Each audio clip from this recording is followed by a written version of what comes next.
nggak ada pilihan-pilihan tersendiri. Karena kadang kalau kita mikir apa yang mau dimakan juga malah bikin sakit, Bu, bukan malah bikin sehat. Jangan lupa like and subscribe ya. Mungkin Mbak Dina punya pendapat tersendiri tentang jurnalis perempuan itu seperti apa sih gitu. Bagaimana sih kiprahnya di Indonesia ini? Kan kita tahu kalau untuk di Indonesia itu ada tokoh-tokoh jurnalis perempuan terdahulu ya. Kita kenal itu adanya Ibu Rohana Kudus ya, yang lahir tahun 1848 itu kan salah satu perempuan yang jasanya tidak terlupakan di dunia jurnalistik karena beliau adalah salah seorang dikatakan wartawati pertama di Indonesia begitu, dan beliau juga pernah mendirikan surat kabar harian ya di tahun itu gitu, Sunting Melayu kalau saya tidak salah namanya itu. Jadi begitu kiprah perempuan di dunia jurnalistik ini sudah sejak zaman dulu itu sudah ada gitu ya. Beliau lahir tahun 1848 itu di abad ke-18an itu sudah perempuan sudah berkiprah ternyata di dunia jurnalistik. Belum ada generasi selanjutnya, ada Ibu Rohana Kudus, Ibu Rasuna Said ya. Beliau selain sebagai jurnalis juga seorang guru ya, dan pernah mendapat speak delik ya, artinya sanksi dalam berpidato karena beliau saat itu berpidato terlalu keras menentang penjajahan di zaman itu. Dan akhirnya beliau di penjara ya, sekitar kurang lebih 3 bulan kalau saya tidak salah itu di Semarang. Sekeluar dari penjara, beliau yang dulunya sebagai seorang guru, kemudian aktif menulis gitu, dan juga mendirikan surat kabar harian itu tentang perempuan. Nah, dan kemudian juga aktif menulis di berbagai media lainnya. Kemudian kita ini setelah generasinya itu ada Ibu Surakarti yang akhirnya menjadi menteri ya setelah itu kan. Kemudian ada Ibu Herawati Diah ya, suami beliau itu Pak Ben Diah yang menjadi menteri ya setelah itu ya. Kemudian ada Ibu Herawati ini kan juga mendirikan koran pertama berbahasa Inggris Indonesian Observer bersama suaminya. Nah itu jadi begitu banyak sih kalau kita kupas satu persatu jurnalis perempuan di tanah air cukup banyak ada ya. Sejarahnya hebat gitu ya, semua gitu ya Mbak Dina. Nah kalau di generasi sekarang ini sebagai generasi milenial ya, generasi Y ya, saya ini lupa terus saya merasa generasi Z pada generasi Y. Nah, itu gimana nih tanggapannya tentang dunia jurnalistik dan peran perempuan di ranah jurnalistik itu sendiri gitu? Sebenarnya jadi concern sebenarnya Bu.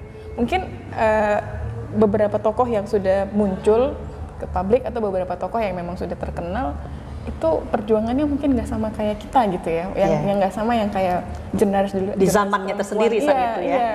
Di zamannya tersendiri barangkali perempuan memang sedang kita tuh kayak sekarang ini kayak kita kembali ke zaman dimana ya kita dikasih kalau saya melihatnya ketika jadi jurnalis itu kan terkadang nih Bu, jadi harusnya kan melihatnya sama ya, apakah perempuan ataukah laki-laki, mau itu dia perempuan, dia kalau misalnya dia memang ingin dan dia memang mampu, ya udah dia mana aja bisa gitu.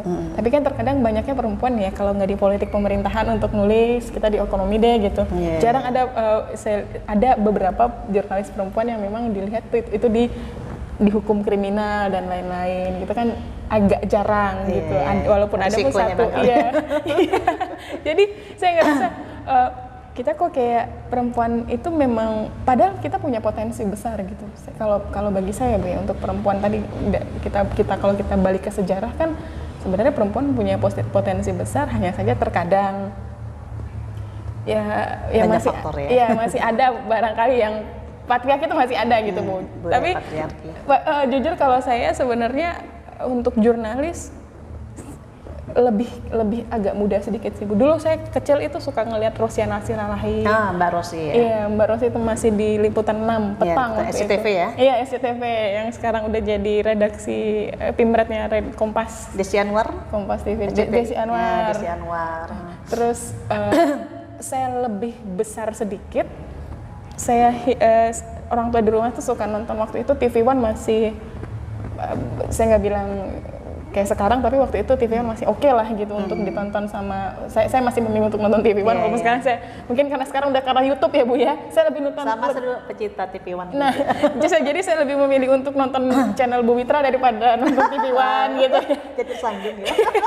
Jadi saya dulu kenal sama Tina Talisa gitu. Tina Talisa. Nah, jadi itu kayak waktu itu saya berharap kalaupun nanti saya punya kesempatan untuk jadi penyiar atau saya punya kesempatan untuk jadi anchor, saya pengen kayak Tina Talisa deh gitu. Kita doakan ya. jadi lebih ke situ sih Bu. Karena Tina Talisa tuh punya ciri khas sendiri. Iya, jadi saya melihat ya potensi jurnalis perempuan juga ada. Toh ini Mbak Tina juga dia bisa menjadi apa ya? Kala itu tuh bisa menjadi pemenang di antara pria-pria di TV One waktu itu. Gitu. Betul. Tapi dengan santun. Dengan segala keciri khasannya dan kelebihan beliau. Iya, gitu. Dengan senyum, walaupun dia sebenarnya pertanyaannya menohok, tapi dia bisa merapikan kalimatnya itu menjadi lebih ramah. Iya. Jadi lebih terkesan soft ya. Lebih terkesan enak untuk didengar pemirsa di waktu itu. Jadi kalau melihat jurnalis perempuan, mau itu perempuan atau laki-laki, sebenarnya menurut saya kita punya kesempatan yang sama sih Bu. Harusnya kita punya maksud saya kita punya kemampuan yang sama, barangkali kesempatan yang belum sama gitu. Ini PR juga sih. Kalau bicara kesempatan itu terpulang lagi mungkin pada pilihan perempuan itu sendiri ya Mbak Dina ya. Karena kan pekerjaan seperti jurnalis juga kalau di zaman saya dulu kan ada beberapa tantangan gitu. Katakanlah itu dunia laki-laki gitu ya.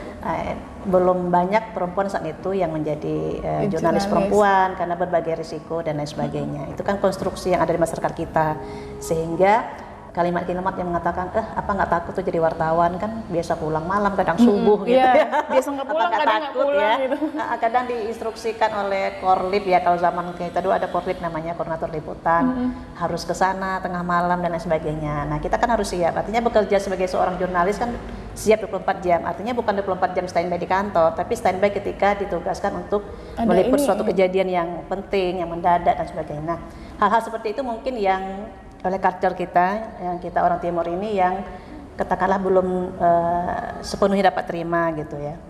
Dan mungkin juga tergantung suasana keluarga, lingkungan keluarga kita sendiri seperti apa gitu. Nah sehingga pada saat itu ketika saya masih aktif di jurnalistik, tidak terlalu banyak gitu ya perempuan yang berkecimpung di bidang itu karena berbagai hal tadi. Sebenarnya punya kesempatan yang bagus juga, mempunyai kapasitas yang bagus, kapabilitasnya. Cuma mungkin kesempatan juga terbuka sih sebenarnya. Cuma mungkin tergantung pada ini tadi ya, keinginan juga gitu, dan juga restu izin dari orang tua ataupun izin dari suami dan keluarga. Nah itu Mbak Dina. Nah kalau Mbak Dina sendiri gimana nih, kan tadi kesibukannya luar biasa juga di Radio Smart juga ya, kemudian sebagai seorang akademisi ya, dosen di LP3I. Dan juga ada usaha warung kopi. Nah, warung kopi nih di Harapan Raya, nanti bisa singgah ya. Nyicip kopi Bu Mbak Dina ini. Gimana tuh ceritanya bagi waktunya? Udah berkeluarga belum ya? Belum. Masih terbuka ya promosi sekalian. Saya masih bebas. Masih bebas gitu. Kalau biasanya kalau di Smart kan office hours ya Bu. Jam 9 sampai jam 6 sore, jam 9 sampai jam 6 sore.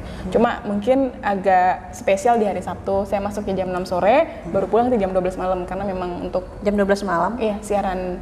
Ya jam 6 sampai jam 12 saya siaran.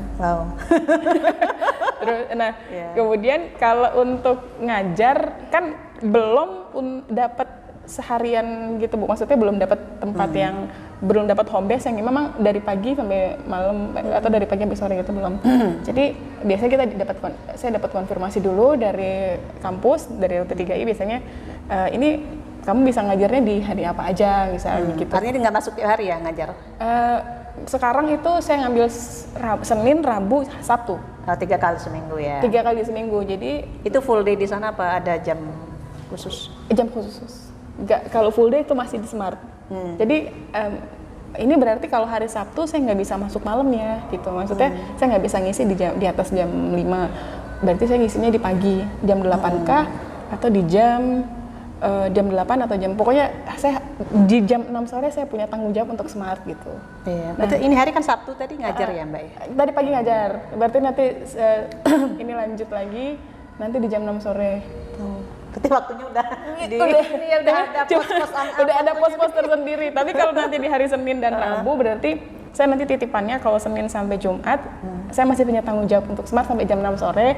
Berarti jam 6 sore ke bawah saya bisa ngisi. Lebih ke situ sih Bu.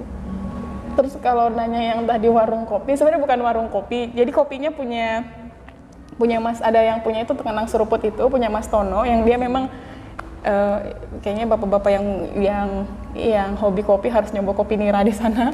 Itu jadi signature kalau di sana. Nah, tempat makannya kosong, tempat gitu. gerobak makan dia kecil-kecilan aja sih, gerobak makannya kosong. Terus Mas, saya biasa ngopi di situ, biasa duduk di situ gitu. Jadi walaupun nggak ngajar, walaupun nggak ini, saya pulangnya tetap malam, Bu, karena nongkrong di situ, Bu. Bahkan cuma sekedar beberapa pekerjaan saya kerjain cuma nongkrong di situ. Terus udah gitu, saya boleh mau masuk nggak? Kata dia, mau ngisi nggak? Wah, nggak. Jujur kalau masak tuh bisa masak, cuma nggak apa ya, Bu ya, bukan nggak mau, tapi ya bisa, cuman terkadang kan nggak percaya diri gitu. Terus bikin apa ya, Mas? Oh, udah kentang apa segala macam. Oh ya udah kalau gitu saya masuk deh. Saya masuk di situ. Ini baru jalan 2 minggu, untuk ritmenya ya tuker-tukeran, Bu. Kalau saya nggak bisa, ibu, nggak saya bisa, ibu gitu. Jadi kayak sama ibu tuker-tukeran. Berarti kayak cemilan gitu ya? Cemilan, lebih ke kentang cemilan, goreng atau apa? Indomie. Ya gitulah ininya. Ya, jadi belajar jadi entrepreneur, Bu. betul entrepreneur. Sedang belajar, Bu. Betul itulah yang sekarang digalakkan ya, apalagi di masa pandemi Covid ini memang kita harus lebih kreatif ya, mencari celah-celah ataupun peluang. Gara-gara mau saya potong, jadi saya kan saya sering sharing sama pengusaha nih, Bu. Iya. Kayak misalnya di Smart kan suka di Smart kan suka bisnis ya, suka bisnis, segala macam. UMKM dan lain suka datang. Betul. Jadi banyak inspirasi.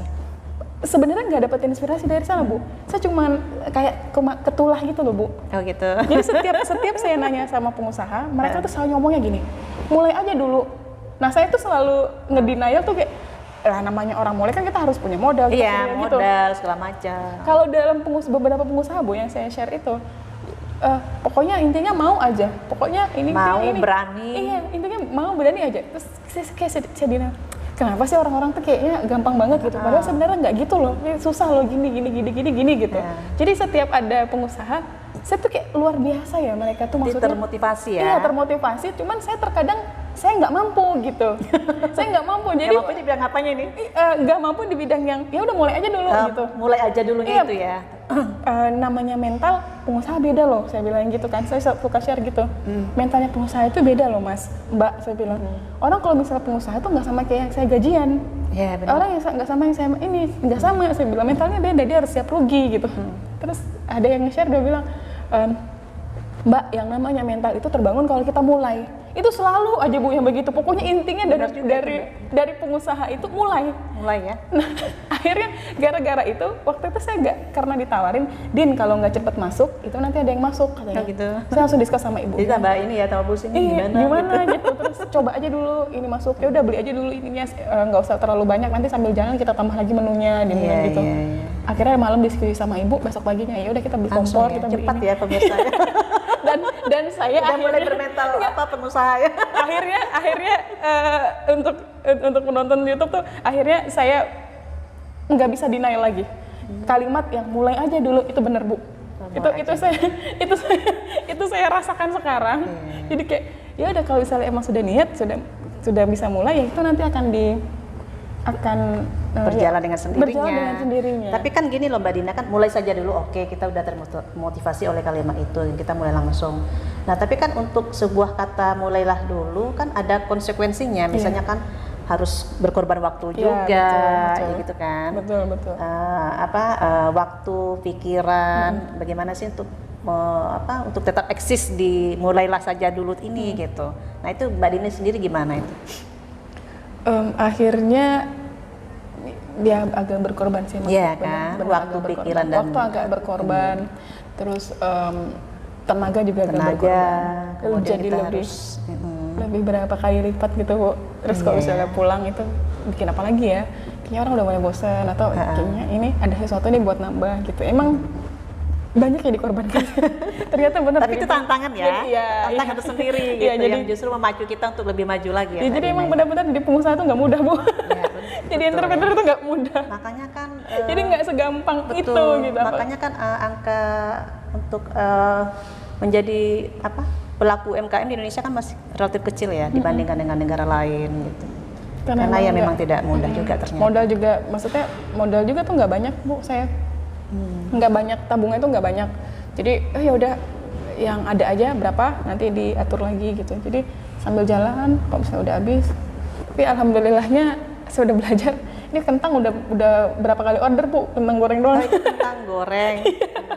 Boleh nggak pemirsa nanti singgah ke Kentang seruput. Balina sambil promosi di sini. Iya, di Harapan Raya dekat sebelum simpang Bukit Barisan. Cuman namanya Tekenang Seruput tapi terkenal dengan kopi nira. Tekenang seruput kopi nira ya. Iya, karena memang di sana signature-nya Bukanya dari jam berapa sampai jam berapa? dari jam 2 siang sampai jam 12 malam. Wow.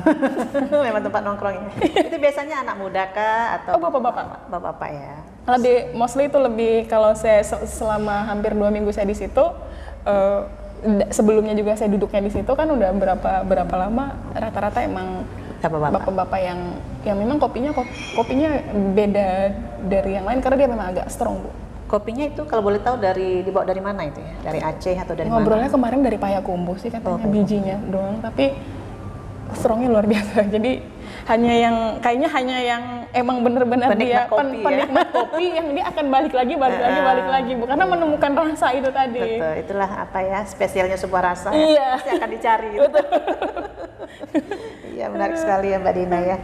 Terus sebagai seorang muda, anak muda gitu, tentu harus punya waktu sendiri. Anak muda bilang healing ya, healing ya, untuk inilah. Kemudian harus ada ya me time lah gitu ya. Itu biasanya kalau saat me time atau healing tadi apa yang dilakukan? Apakah nonton atau jalan-jalan atau apa, atau dengan someone spesialnya atau gimana itu? Kalau saya jujur gitu kayak kalau sekarang misalnya kayak lagi stres gitu ya Bu ya. Baca buku saya. Jadi kalau semakin tekanannya saya agak ada beberapa pekerjaan kan namanya kita ada ya Bu ya, di titik-titik kita punya tekanan tersendiri untuk pekerjaan. Betul. Itu biasanya saya cari buku yang benar-benar berat banget supaya bukannya tambah berat. Dia tambah berat, bahkan bisa bikin mual kadang-kadang. Tapi itu saya kayak punya jatuhnya saya akan ada inspirasi gitu. Makanya kalau temen kan suka kita ada yang saya kan aktif Twitter Bu. Jadi ada yang namanya literally best. Itu biasanya kita suka sharing buku kan di Twitter. Terus ada juga teman saya yang di luar kota itu juga suka sharing buku kan. Jadi kita suka saya sama yang teman yang di luar kota nih ada namanya Ruth itu suka nanya, "Nek lu baca apa buku?" gitu misalnya. Nanti tuh novel gitu ya. Dia itu ke novel Bu. Di novel. Jadi kita nggak pernah ketemu. Iya, ke novel ya. Novel pokoknya yang ini komik apa gitu. Saya nggak ketemu di situ Bu. Jadi kayak ini buku kayak misalnya saya ada yang mau ngasih buku kayak buku Terelie gitu. Saya malah nggak baca. Baca berapa lembar itu malah udah deh bukan ini gitu. Saya malah kayak lebih ke Dale Carnegie, ke Napoleon Hill, lebih ke self improvement gitu Bu. Jadi nggak ketemu sama teman-teman yang lain. Iya, makanya. Sama jadi ini ya teman sebaya gitu ya. Iya, nggak ketemu Bu. Jadi kayak lebih nyari buku-buku yang waktu itu kesannya berat ya. Iya, kesannya berat. Waktu itu inget banget di tahun masih mau S1, skripsian. Kan beban tuh ya Bu, karena awal kita ngerjain tugas akhir, terus saya juga masih dengan tanggungan kerjaan gitu waktu itu. Saya malah nyari itu bukunya Detik-Detik yang Menentukan Pak B.J. Habibie, almarhum. Wow. Itu yang saya baca Bu. Itu kan biasanya orang lagi ini kan, butuh ada waktu luang untuk kita konsentrasi untuk membaca, baru bisa membaca itu. Enggak. Jadi dalam tempo 6 bulan Pak Habibie itu ngerjain undang-undang sampai bisa berapa puluh undang-undang yang bisa beliau hasilkan ya. Ya, jadi kayak ini tahun berapa? Oh, ini undang-undangnya dibuat tahun ini. Bahkan undang-undang pers juga dibuat pada tahun beliau kan. Iya, 40. Dibuka terus jadinya kayak saya lupa sama yang masalah yang tadi. Ternyata masalah tadi belum segitu berat ya dibanding bacaan tadi. Jadi abis gitu saya dapat inspirasi untuk menyelesaikan mau ngapain nih gitu Bu. Nggak tahu sih alurnya begitu Bu. Nah itu pemirsa dapat trik baru kan gitu. Ada satu lagi. Triknya berbeda Mbak Dina daripada kita ya. Kalau kita kan kalau lagi banyak masalah itu ya bacanya mungkin yang ringan-ringan gitu ya. Karena lebih kalau saya diem Bu, kalau misalnya kayak baca yang ringan terus saya nonton itu kalau misalnya kita diem contoh kan banyak yang bilang healing nih kita nonton gitu, mungkin nontonnya film romance, saya malah nyari nggak yang kayak Criminal Minds gitu-gitu yang emang atau yang Fear Factor atau apa gitu. Film-film yang emang ada psikopat, film-film yang detektif yang berat juga kita memahami film itu. Jadi kayak apa ya, nggak kalau Warkopnya Dono Kasino, kalau saya lagi suka nonton ya. Nggak, itu kalau saya lagi senang Bu. Oh gitu. Justru kalau saya lagi senang, kalau lagi nggak ada apa-apa baru jadi film-film romance. Tapi kalau lagi beban, saya nonton film yang itu. Atau Kapal Oleng Kapten gitu. Malah nggak ini Bu, malah nggak udah beberapa kali dicoba gitu. Waktu itu nonton apa ya, filmnya ada drama Korea, saya lagi ada beberapa beban, saya nonton drama Korea yang romance, saya malah kayak wah ini sambil nonton tuh kayak kepikiran masalahnya Bu. Iya. Terus kadang kayak denial gitu, ini hidup tuh nggak semudah ini, jadi saya malah nggak ketemu ininya, nggak ketemu solusinya. Iya.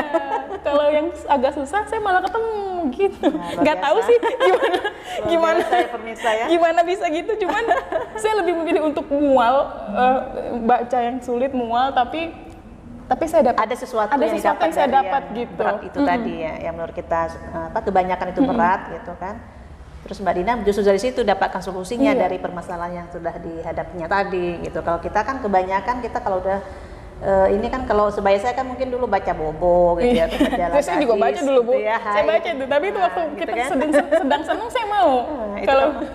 Kalau sedang senang misalnya kayak buku, kan saya punya satu novel tuh, kenapa saya ingat banget karena itu satu-satunya novel yang ada di rumah kayak Terelihinya Hujan itu, saya bacanya kalau saya lagi nggak beban, jadi semuanya udah beres, saya baru mau baca. Tapi kalau yang lagi stres saya malah nggak. Film juga dan drama juga gitu, film juga begitu, kayak gitulah Bu, ininya kisahnya. Nah, itu salah satu mungkin yang bisa kita dapatkan dari Mbak Dina ini ya pemirsa ya. Tapi agak ini ya, agak menyulitkan diri sendiri gitu. Agak menyulitkan diri sendiri sebenarnya. Tapi bisa dicoba juga nanti itu. Coba boleh silakan. Banyak beban itu baca yang berat-beratnya. Mungkin dapat solusi dari sana. Yang itu detik-detik yang menentukan satu, bukan bukunya Pak Almarhum B.J. Habibie, yang satu Soekarno File. Terus yang agak ini kemarin yang agak stuck itu saya di buku, ada di satu buku yang saya stuck itu agak lama Bu. Nggak tahu gara-gara apa ya, pokoknya waktu itu stuck di bukunya Soekarno, yang bukunya ditulis sama Soekarno yang Sarinah, itu saya stuck juga. Ada beberapa yang bikin saya stuck karena itu tadi lagi agak happy jadi bacanya suka ini di tengah saya agak stuck waktu itu. Dan mungkin karena gaya tulisan kali ya Bu ya. Ada beberapa cara style menulis seseorang itu ya. Agak beda kan, karena ketika tulisan itu kayaknya ya Bu, itu lebih kepada yang emang bener-bener bahasa Indonesia yang santun gitu. Bukan maksudnya yang ada apa ya, ada ruhnya, ada tulisan itu ada ruh, kemudian cara penulisannya itu apa ya, nyangkut di hati pembaca seperti itu ya kan, karena setiap penulis itu kan punya style sendiri dalam menyampaikan tulisannya, dalam menulis gitu ya. Jadi kayak waktu punya Sarinahnya Pak Kanu itu satu-satunya buku yang agak stuck di situ, di situ kayak apa ya, ini kayaknya bukan terlalu tua tapi butuh effort lebih untuk bisa memahaminya, masuk ke dalam maksudnya kemana ya gitu. Gitu Bu. Ini arahnya kemana ini? Iya, ini arahnya kemana? Ini maksudnya apa ya? Karena terkadang ada kayak sebagaimana mestinya, seharusnya. Nah, tulisan-tulisan begitu tuh ada Bu di dalam buku itu kan. Jadi kayak seharusnya perempuan, kan dia memang di buku Sarinah itu tentang patriarki itu tadi Bu, yang bak seorang dewi. Nah, itu kayak apa ya? Itu kayak ya punya Pak Karno lah gitu. Ciri khasnya Pak Karno. Jadi kalau misalnya kita dengar Pak Karno pidato ya mungkin seperti tulisannya itu tuh seperti pidatonya dia gitu. Jadi saya agak stuck. Itu satu buku yang saya mau stres mau bahagia saya agak susah ininya. Agak susah untuk mencerna atau untuk menyelesaikannya lah di kala itu. Berarti harus dibaca di saat yang berat juga gitu. Tapi enggak sih, wah luar biasa ya Mbak Dina ini ya pemirsa ya. Nah itu kalau untuk menjaga kesehatan biar tetap sehat ya. Karena kan tadi kesibukannya luar biasa dari pagi sampai jam 12 malam dengan berbagai kegiatan yang telah dipaparkan oleh Mbak Dina tadi. Itu gimana? Mungkin ada mengkonsumsi suatu hal yang khusus, suplemen atau apa gitu, atau herbal atau apa gitu, bisa berbagi? Sudah setahun kayaknya Bu, setahun ini memang ada kayak penurunan kesehatan di 2021 kayaknya mulai kayak lebih gampang sakit, lebih gampang apa gitu. Mungkin karena COVID kali. Ya lebih kepada itu. Jadi dari Juni 2021 kalau nggak salah, 2 Juni apa Februari, Bapak sama Ibu tuh suka bikin air jahe. Oh, jahe merah. Jahe merah dicampur serai, dicampur kapulaga. Pon-pon. Iya, pon-pon itu dicampur itu bikin sendiri. Nah, itu setiap pagi kalau kita kan sholat subuh, terus kadang-kadang ada yang tidur lagi, ada yang sholat subuhnya dipepetin 5:30 supaya nggak tidur lagi gitu. Itu sudah pasti ada di meja. Nah, kalau nggak diminum kita semua diomelin Bu. Jadi saya punya adik, Bapak kan mandailing ya Bu. Kan cara marahnya beda loh Bu. Beda. Langsung suaranya dari dapur sampai depan tetangga denger Bu. Jadi ketimbang kita mendengar itu biasanya sebelum berangkat berarti harus minum pon-pon dulu. Ya sejauh ini itu sih Bu sebenarnya. Nggak ada yang khusus, paling makan yang saya nggak milih. Oh, makan maksudnya menunya apa saja? Apa gitu aja ya? masuk, jadi nggak milih gitu kayak mau geprek, mau apa? Makan gitu. semuanya. Sambal belacan. Iya, pokoknya dimakan aja. Pokoknya intinya sehari itu berarti saya harus makan, ya udah makan gitu. Nggak ada pilihan-pilihan tersendiri. Karena kadang kalau kita mikir apa yang mau dimakan juga malah bikin sakit Bu, bukan malah bikin sehat. Terus apakah Mbak Dina itu untuk menjaga higienisnya makan, apakah membawa bekal ke kantor atau gimana, atau makan terserah tempat aja gitu, mau di kantin, di kafe atau di rumah makan? Kalau lagi visitnya jauh, saya makannya terpaksa di warung Padang gitu. Tapi kalau jam makan siang, jam 2 atau jam 3 saya udah balik kantor, biasanya makannya ke rumah. Kan gitu. Kantor deket Bu. Oh iya, berarti rumahnya di Harapan Raya sana? Di Harapan Raya ya, lebih hemat kan? Lebih hemat Smart dan FM juga di sana, LP3I juga di daerah sana ya. Warung juga di situ Bu. Pintar nih cari apa ya job gitu. Warung juga di situ Bu, jadi satu arah. Jadi lebih kalau misalnya visitnya agak jauh, jamnya agak jauh, udah jam makan siang, nggak kekejar buat pulang, berarti nyari tempat makan yang terdekat. Nggak ini juga sih Bu, nggak milih juga sih. Kadang nggak rewel ya sekarang. Nggak rewel. Yang rewel kalau kopi Bu. Oh, kopi ya. Kalau kopi nggak enak saya rewel. Penikmat kopi berarti ya. Oke pemirsa, cukup menarik ya. Banyak sekali yang bisa kita tangkap dari obrolan kita bersama Mbak Dina kali ini. Kayaknya nggak ada ininya saya Bu. Kayaknya nggak ada yang bisa ditangkap deh. Ketawa-ketawa mulu dari tadi. Kalau kita cerna itu banyak sekali yang ditangkap tadi itu, karena biasanya dari segi hobi membaca yang berat-berat tadi, dan di saat yang berat pula itu kan memang lain dari yang lain ya gitu ya. Nah itu menarik saya pikir itu. Nah sebagai closing statement Mbak Dina untuk teman-teman ya pemirsa YouTube channel Witraya ini, silakan. Untuk channel? Ya silakan closing statementnya sebagai seorang perempuan milenial. Yang aktif dan waktunya tidak ada yang terbuang itu. Ya karena saya juga sudah mengalami gitu ya, apapun yang, jadi saya bukan dari keluarga yang memang berada, saya nggak dibilang cukup nggak, dibilang kurang nggak, tapi saya bukan, kalau untuk bisa sampai S2, kalau bisa untuk sampai saya kuliah itu sebenarnya tidak ada dana duduk gitu bahasanya. Jadi dananya berdiri. Dananya tuh pasti akan dana terbang gitu ya. Jadi nggak ada yang dipersiapkan waktu itu. Hanya saja memang yang terakhir ini saya ngerasa kayak kebetulan ibu bapak saya tuh ngumpulin pinang. Jadi sama warung kecil-kecilan gitu. Jadi sampai yang dulu waktu inget banget waktu mau S2 mau ngambil S2 tetangga sampai ngomong, yakin tuh dananya cuma segitu loh, nanti nggak lulus katanya gitu, nanti nggak. Tapi itu justru jadi ini ya motivasi kan? Jadi motivasi. Jadi saya intinya ya saya walaupun perempuan saya bisa nyari sendiri juga gitu untuk baik itu untuk rumah atau juga untuk saya sendiri gitu. Jadi nggak, intinya apa ya Bu ya, jangan menyerah sih. Jangan menyerah. Tapi itu klise banget ya Bu ya. Tapi itu yang benar loh Bu. Benar. Artinya di mana ada kemauan di situ pasti ada jalan. Jadi kayak misalnya apa yang kita pikirkan tuh kayaknya Allah tuh kayak ngasih bantu jalan Betul, gitu. apalagi untuk ini kan menuntut ilmu ya. Insya Allah kan selalu ada jalan lah. Orang-orang tua bilang seperti itu. Jadi nggak struggle dikit dalam hidup kayaknya wajar. Nah struggle itu for life. kalau saya begitu sih Bu. Perjuangan yang jalan yang nggak begitu mudah itu kayaknya hal yang wajar dan juga hal yang biasa. Kita tinggal jalanin aja itu sih. Mungkin ini sedikit privasi nih Mbak Dina tentang someone spesial nih, bagaimana ini? Mungkin ada planning ke depan untuk berumah tangga atau apa gitu ya? Kalau itu nggak tahu kalau ke depan ya Bu, tapi untuk sekarang belum. Ya. Tapi sudah punya seseorang? Belum. Oh, belum juga ya, masih terbuka kesempatan ya pemirsa. belum ada yang klik Bu. Oh gitu, kliknya gini, bunyi dia. Baik. Oke, terima kasih Mbak Dina. Saya terima kasih Bu.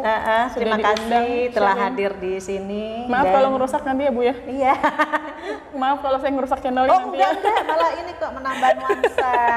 Jadi saya sebenarnya bersyukur nih ya pemirsa ya, karena mungkin seperti ini cara Allah mempertemukan kami berdua, karena beliau ini dulu ternyata mahasiswa saya di Universitas Muhammadiyah Riau. Waktu itu saya diajak oleh senior saya Bang Eka PN ya, ini istrinya ada di sini Bu Opi. Nah, saya pernah ya apalah mengajar di Umri dulu, dan ternyata Mbak Dina nih ada saya dulu di situ. Tapi nggak inget nih.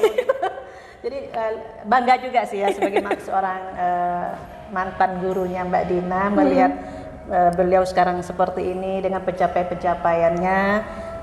Saya secara pribadi turut ini berbahagia dan bangga dengan, mudah-mudahan kita doakan Mbak Dina tetap sukses dan bisa mewujudkan cita-citanya melanjutkan S3 ya. Ya kalau bisa sih di Rusia atau Hungaria, ya kalau tidak bisa dalam Indonesia saja. Dan kita tunggu gebrakan-gebrakan Mbak Dina selanjutnya untuk ini ya generasi muda semua dan untuk bangsa ini tentunya, mudah-mudahan berguna ya. Apa yang beliau punya ini ilmunya bisa untuk turut berpartisipasi dalam mencerdaskan kehidupan anak bangsa di negeri ini. Assalamualaikum warahmatullahi wabarakatuh.